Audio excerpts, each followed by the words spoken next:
আল্লাহর দন যে আল্লাহর রইছে রসুলদের দিছে না, এই কথাটা মুনাফিকরা মানে না। সুতরাং যে কয় আল্লাহর দন রসুলদের দিছে, সূরা মুনাফিকুনের 7 নম্বর আয়াতে আল্লাহ বলেছেন এ মুনাফিক। এরপরে রসুলের দন খাজায় ভাইয়া রইলনি রসুলের কাছে না নিশিকা খাজায়। হাদিস শরীফে রাসূল করিম সাল্লাল্লাহু আলাইহি ওয়াসাল্লাম বলেন, ইন্নামা আনা কাসিমুন ওয়াল্লাহু ইউতি। আল্লাহ দান করেন আর আমি বন্টন করি। আল্লাহ দান করেন আর আমি বন্টন করি।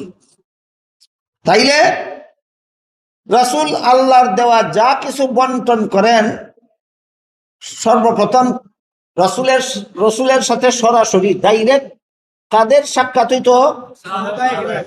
এরারে ফাঁকত হইয়া খাজা বাবারে নিয়ে রসুলে দিল কোন সময়? রসুলের সাথে খাজা বাবার সাক্ষাৎ হয়েছিল না সাহাবায়ে কেরামের সাক্ষাৎ হয়েছিল? তোর সাহাবায়ে কেরাম নজরে আসলো না খাজা বাবা নজরে আসলো? রসুলে আল্লাহর দন দেওয়ার সময়ও সাহাবারে না দিয়া খাজা বাবারে দিয়া দিল, আর একটা কুফুরি।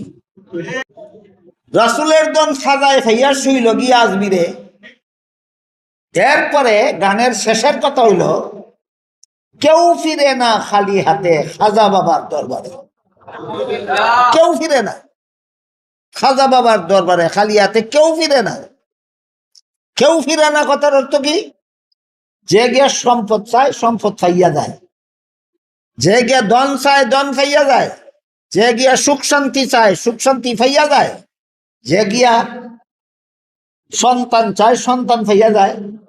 কেউ গিয়া যদি জান্নাত চায় জান্নাত পাইয়া যায়, কেউ গিয়া যদি জাহান্নাম থেকে মুক্তি চায় জাহান্নাম থেকে মুক্তি পাইয়া যায়, কেউ গিয়া যদি গুনাহ মাফ চায় গুনাহ মাফ পাইয়া যায়। পাইয়া গেলে খালি হাতে ফিরল না, না পাইয়া গেলে খালি হাতে ফিরল না।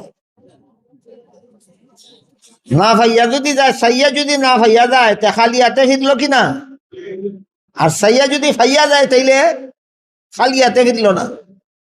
খাজা বাবার কাছে যে যাই চায় খাজা বাবা তারে তাই দেয়।